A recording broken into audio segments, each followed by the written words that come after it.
Hello বন্ধুরা, you can try চ্যানেলে তোমাদের সকলকে স্বাগত জানাই। আজকে দেখাবো হেরিংবোন স্টিচ।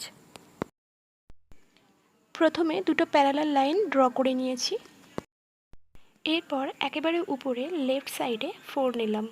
এটা যে কোনো সাইড দিয়েই শুরু করা যায়, রাইট সাইড থেকেও শুরু করা যায়। এরপর রাইট সাইডে একটু নিচে ট্যাঁচাভাবে আবার 4 নিতে হবে।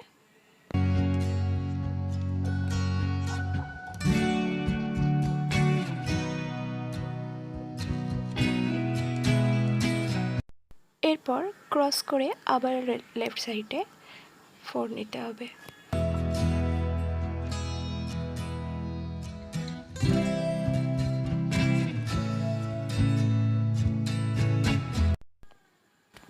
এইভাবেই চলতে থাকবে।